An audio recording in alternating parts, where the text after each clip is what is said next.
Eu estava parada na porta do salão quando ela disse: "Você não vai entrar." A voz da Renata ecoou fria, cortante, como uma lâmina atravessando meu peito. Meu filho estava ao lado dela, de terno cinza, e não disse nada.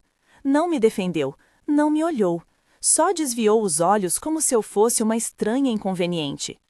Renata cruzou os braços, o vestido de noiva branco refletindo a luz dos lustres de cristal, e repetiu com um sorriso falso: "Você só dá vergonha. Não vou deixar estragar meu casamento."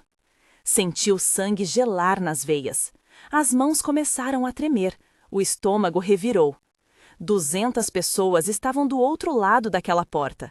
200 testemunhas do meu filho me rejeitando.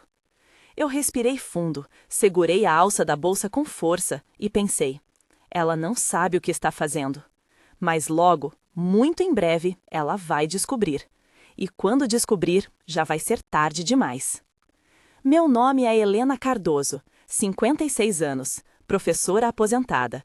E aquele era o dia do casamento do meu único filho, Pedro, o menino que eu criei sozinha, o menino que eu alimentei, vesti, eduquei, protegi, o menino por quem eu sacrifiquei tudo. Meu casamento, minha carreira, minha saúde, tudo.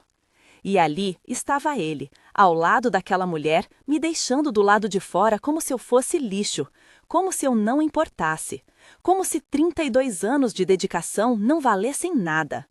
Eu segurei as lágrimas, não ia chorar ali, não na frente dela, não na frente dele. Mas por dentro eu estava desmoronando, porque aquela não era só uma rejeição, era o fim de tudo que eu havia construído. Era a prova de que eu tinha falhado, de que tudo o que eu fiz não foi suficiente. E a dor era insuportável. Se você já foi rejeitada por alguém que deveria te amar incondicionalmente, se inscreva neste canal, porque aqui eu conto histórias reais de pessoas que foram descartadas, humilhadas e que encontraram justiça quando ninguém esperava. Aperte o sininho, porque o que aconteceu depois que eu saí daquela porta, ninguém imaginava. Eu sempre fui mãe solo. O pai do Pedro nos abandonou quando ele tinha 2 anos. Sumiu. Nunca mais deu notícia. Nunca mandou R$ 1, nunca quis saber se o filho estava vivo ou morto. E eu, Helena, professora de escola pública, com salário de miséria, criei aquele menino sozinha. Trabalhei em 2 turnos, dei aulas particulares à noite, costurei roupas para fora nos fins de semana, vendi bolos, fiz de tudo. Tudo para que ele não passasse necessidade, para que ele tivesse roupa limpa, comida na mesa, material escolar, tudo. Eu nunca viajei, nunca comprei roupa nova para mim, nunca fui ao salão, nunca tive nada, porque tudo que eu ganhava eu investia nele, no futuro dele, na felicidade dele. E ele cresceu. Passou no vestibular, se formou em engenharia, conseguiu um emprego bom. E eu pensei, valeu a pena. Todo sacrifício valeu a pena. Ele está bem. Ele é um homem de sucesso. E eu fiz isso, sozinha. Mas então, ele conheceu Renata. Renata apareceu na vida dele há 3 anos. Uma mulher de família rica, bonita, bem vestida, cheia de si. No começo, ela foi educada comigo, sorria, me cumprimentava. Mas eu percebia o olhar de desdém, percebia o jeito que ela torcia o nariz quando entrava na minha casa. Percebia os comentários sutis.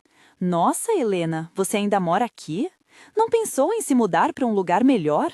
Pedro merece mais conforto, não acha?" E Pedro? Pedro começou a mudar. Começou a ficar distante, começou a cancelar almoços, começou a evitar me levar em eventos. E quando eu perguntava, ele dizia: "Mãe, a Renata não se sente confortável. Ela acha que você exagera, que você é muito intensa." Intensa. Eu era intensa porque eu me importava, porque eu queria estar presente, porque ele era tudo que eu tinha. Mas para ela, eu era problema. Eu era vergonha, eu era o passado pobre que ela queria apagar. 6 meses antes do casamento, Pedro veio até mim, sentou na minha sala e disse: "Mãe, eu vou casar." Eu sorri, abracei ele, chorei de alegria. "Meu filho vai casar", eu disse. "Eu estou tão feliz."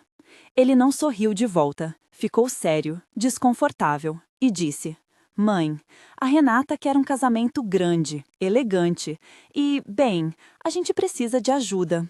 Meu coração apertou. Ajuda? Eu perguntei. Quanto? Ele desviou o olhar. 60 mil. Eu senti o chão sumir. 60 mil reais? Eu não tinha 60 mil reais. Eu mal tinha 6 mil na poupança. Pedro, eu não tenho esse dinheiro, eu disse, a voz tremendo. Ele suspirou. Eu sei, mãe, mas você tem a casa. Eu congelei. A casa? Você pode fazer um empréstimo, usar a casa como garantia. É só até eu conseguir pagar de volta. Minha casa, a única coisa que eu tinha no mundo, o único patrimônio que 30 anos de trabalho me deram, e ele estava pedindo para eu colocar em risco, por um casamento, por ela. Eu deveria ter dito não, deveria ter colocado limites, mas eu olhei para o rosto do meu filho, para o menino que eu criei, e pensei, ele precisa de mim, eu não posso falhar com ele, não agora, não nunca. Então eu disse, está bem. Eu vou fazer um empréstimo. Ele me abraçou. Obrigado, mãe, você é a melhor. Mas havia algo no abraço dele. Algo vazio, algo mecânico, como se fosse obrigação, como se fosse dever, não amor. E eu senti, mas ignorei, porque eu precisava acreditar que ele ainda me amava, que eu ainda importava, que eu ainda era necessária. Eu fui ao banco no dia seguinte, coloquei minha casa como garantia, assinei papéis, peguei 60 mil reais e dei tudo pro Pedro. Ele nem olhou nos meus olhos, pegou o envelope e disse, a Renata vai ficar feliz. Não disse obrigado, não disse que me amava, não disse nada sobre mim. Só sobre ela. Sempre sobre ela. Eu engoli a dor, sorri e disse, eu só quero que você seja feliz. E ele foi embora, sem olhar para trás. Nos meses seguintes, eu tentei participar dos preparativos. Perguntava sobre o vestido, sobre as flores, sobre o cardápio. Mas Renata sempre tinha uma desculpa. Já decidimos. Não precisa se preocupar. Está tudo sob controle. Até que um dia, Pedro me ligou e disse, mãe, sobre o casamento, a Renata acha melhor você não ir. Eu senti um mundo desabar. Como assim? Eu perguntei, a voz falhando. Ela acha que você vai se sentir desconfortável. O pessoal da família dela é muito diferente, muito sofisticado. E você sabe como você é. Como eu sou? Simples, mãe. Você é simples e não tem problema nenhum nisso. Mas a Renata não quer constrangimentos. Eu fiquei em silêncio. Tentei processar. Tentei entender. Meu filho estava me desinvitando do próprio casamento. Pedro, eu disse, a voz tremendo. Eu paguei esse casamento. Eu coloquei minha casa em risco por você. E você está dizendo que eu não posso ir? Houve uma pausa longa. Foi decisão dela, mãe, não minha. E desligou. Eu chorei por 3 dias seguidos. 3 dias trancada em casa, sem comer, sem dormir, sem entender como eu tinha chegado ali. Como o menino que eu criei tinha se tornado aquele homem, aquele estranho, aquele covarde. Mas no 4º dia, eu me levantei, sequei as lágrimas e decidi. Eu vou naquele casamento, com convite ou sem convite, porque eu tenho direito, porque eu paguei por aquilo, porque eu sou a mãe dele, e ninguém, absolutamente ninguém, vai me tirar isso. No dia do casamento, eu me arrumei. Coloquei meu único vestido bom, um vestido azul marinho que eu tinha há 10 anos. Prendi o cabelo, coloquei um batom discreto e fui. Meu coração batia tão forte que eu achei que ia explodir. Minhas mãos suavam, minha boca estava seca. Mas eu fui, porque eu precisava estar lá, porque eu merecia estar lá. Quando cheguei ao salão, a porta estava fechada. Um segurança na entrada. Eu me aproximei, mostrei minha identidade, disse que era a mãe do noivo. Ele olhou uma lista e disse, seu nome não está aqui. Eu senti o chão tremer. Como assim? Eu perguntei. Eu sou a mãe dele. Sinto muito, senhora. Sem nome na lista, não entra. Foi quando Renata apareceu. Saiu de dentro do salão, veio até a porta e disse aquelas palavras que nunca vou esquecer. Você não vai entrar. Você só dá vergonha. Eu tentei argumentar, tentei explicar, mas ela me cortou. Helena, você não entende. Este é o meu dia. E eu não vou deixar você estragar com sua presença. Você não combina com o ambiente. Você não combina com as pessoas aqui dentro. Você simplesmente não combina. Pedro apareceu atrás dela. Eu olhei para ele, para o meu filho, e esperei. Esperei que ele me defendesse, que ele dissesse algo, qualquer coisa. Mas ele não disse nada. Só ficou lá, parado, como uma estátua de sal. Pedro, eu disse, a voz quebrando, você vai deixar ela fazer isso comigo? Ele desviou o olhar. Mãe, por favor, não causa uma cena. Causa uma cena? Como se eu fosse o problema? Como se eu fosse a vilã? Eu senti uma raiva subir, uma raiva que eu nunca senti na vida. Mas junto com a raiva veio algo mais forte, determinação. Eu dei um passo para trás, olhei para Renata, olhei para Pedro e disse, baixo, mas firme, está bem, eu vou embora, mas vocês vão se arrepender. Renata riu, um riso agudo, falso. Arrepender? Do quê? De ter um casamento perfeito sem você? Eu não respondi, só virei as costas e saí. Mas não fui para casa, fui para o estacionamento. Entrei no meu carro e esperei, porque eu sabia algo que eles não sabiam. Eu sabia que o cerimonialista, o senhor Augusto, era um velho amigo meu. Ele tinha sido aluno da escola onde eu dava aula. Eu o ajudei quando ele era adolescente. Paguei material escolar para ele, dei aulas de reforço de graça, e ele nunca esqueceu. Quando Pedro me contou que tinha contratado ele, eu liguei e contei tudo. Tudo mesmo. O empréstimo, a casa, a humilhação, e pedi um favor, um único favor. E ele concordou. Dentro do salão, a festa estava começando. Música, luzes, convidados rindo, champanhe circulando, Renata no centro de tudo, radiante, perfeita, a rainha do próprio conto de fadas. Pedro ao lado dela, sorrindo, mas com aquele sorriso vazio que eu conhecia tão bem. O sorriso de quem está tentando agradar, de quem está com medo, de quem perdeu o controle da própria vida. A cerimônia aconteceu. Eles disseram sim, trocaram alianças, selaram o compromisso, e todos aplaudiram, todos comemoraram, todos menos eu, que estava do lado de fora, no estacionamento, esperando. Porque eu sabia que a verdadeira cerimônia estava prestes a começar. Depois da cerimônia veio o jantar. As mesas estavam decoradas com flores caríssimas. Cada detalhe gritava luxo. Cada detalhe pago com o meu dinheiro, com a minha casa, com o meu suor. E ninguém ali sabia. Todos achavam que Renata e a família dela tinham mancado tudo, que Pedro tinha sido o provedor, que eu, Helena, a mãe pobre e vergonhosa, não tinha nada a ver com aquilo. Mas eu tinha tudo a ver, porque sem mim aquele casamento não existiria. E era hora de todos saberem. Senhor Augusto subiu ao palco, pegou o microfone e começou.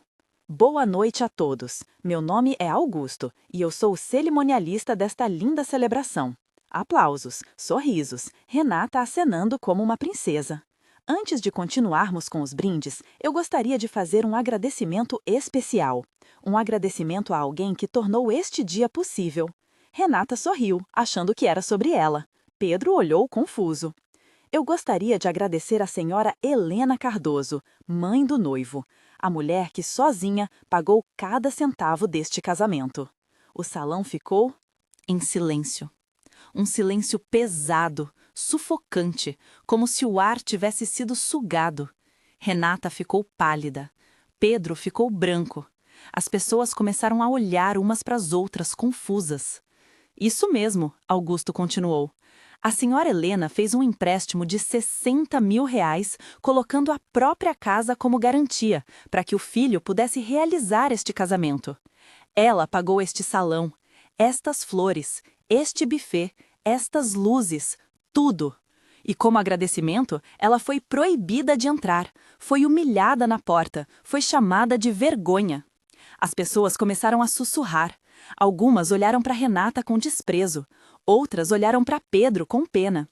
E eu sei disso porque eu sou amigo da senhora Helena. Ela foi minha professora, me ajudou quando eu não tinha nada. E hoje eu estou aqui para retribuir, para que todos saibam a verdade.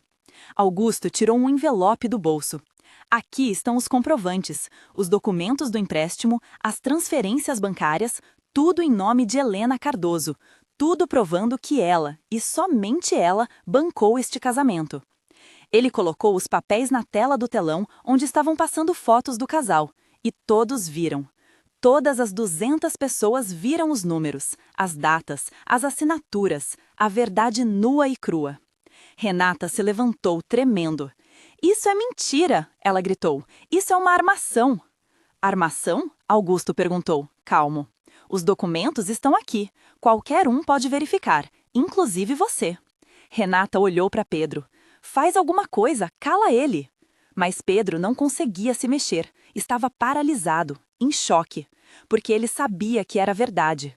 E agora todo mundo sabia também. As pessoas começaram a se levantar. Algumas saíram, outras vieram até o palco para ver os documentos de perto. A mãe de Renata, uma mulher elegante e arrogante, gritou: "Isso é um absurdo! Vou processar esse homem!" "Processe", Augusto disse, "mas a verdade não muda. E a senhora Helena está lá fora, no estacionamento, esperando, porque ela foi expulsa do casamento que ela mesma pagou." Um silêncio cortante tomou conta do salão. E então, algo inesperado aconteceu. Uma das convidadas, uma mulher mais velha, começou a aplaudir, devagar, e depois outra, e logo metade do salão estava aplaudindo. Aplaudindo a mim, a mulher que eles nem conheciam, a mulher que foi humilhada, a mulher que foi rejeitada, mas que no final tinha vencido. Renata começou a chorar, não de tristeza, de raiva, de vergonha, porque ela sabia que tinha perdido, que a imagem perfeita que ela construiu tinha desmoronado, que todo mundo ali agora a via como o que ela realmente era, uma manipuladora, uma mentirosa, uma oportunista. Pedro se aproximou dela, tentou consolá-la, mas ela o empurrou. "Isso é culpa sua", ela gritou. "Sua mãe arruinou tudo, você devia ter controlado ela." "Eu tentei", Pedro disse, a voz fraca. "Você não tentou o suficiente", ela berrou, e saiu correndo.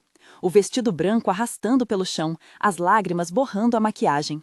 E ninguém foi atrás, ninguém se importou, porque todos estavam ocupados olhando para as provas na tela. Para a verdade que não podia mais ser escondida. Pedro ficou sozinho no altar. Olhou para os convidados, para o vazio deixado por Renata. E então, finalmente, ele olhou para a porta, para fora, para onde eu estava, e começou a andar. Saiu do salão, atravessou o corredor e veio até o estacionamento. Eu estava sentada no meu carro quando ele apareceu. Ele bateu na janela. Eu abri a porta e ele caiu de joelhos no chão. Literalmente. Caiu de joelhos e começou a chorar. "Mãe", ele disse, a voz quebrada, eu sinto muito, eu fui um covarde, eu fui horrível, eu te tratei como lixo, e você não merecia, você nunca mereceu."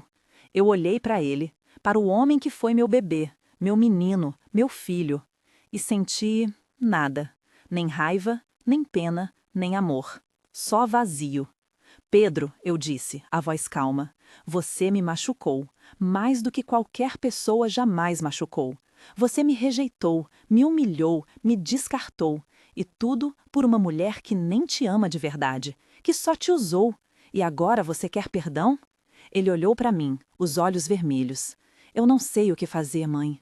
"Você cresce", eu disse, "você aprende, você vira homem, porque até agora você foi apenas um menino. Um menino fraco, manipulado, sem coluna. E eu não mereço um filho assim." Ele começou a chorar mais alto. "Eu vou mudar, eu prometo. Eu vou pagar tudo de volta. Eu vou..."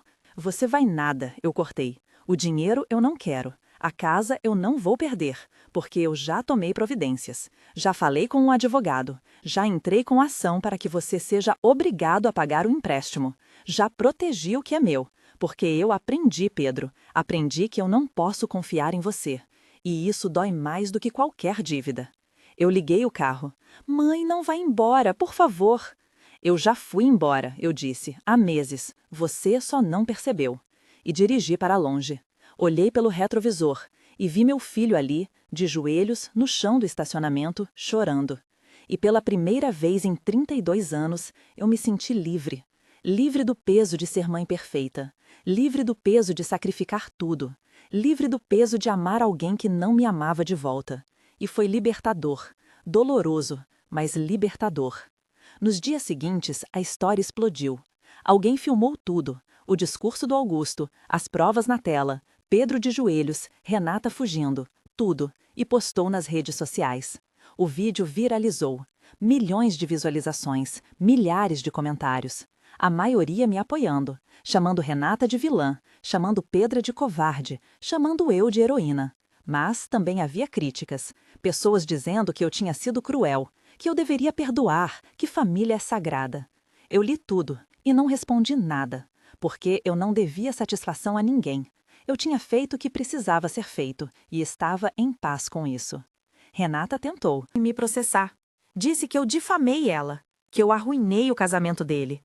Mas os documentos falavam por si, e o processo foi arquivado.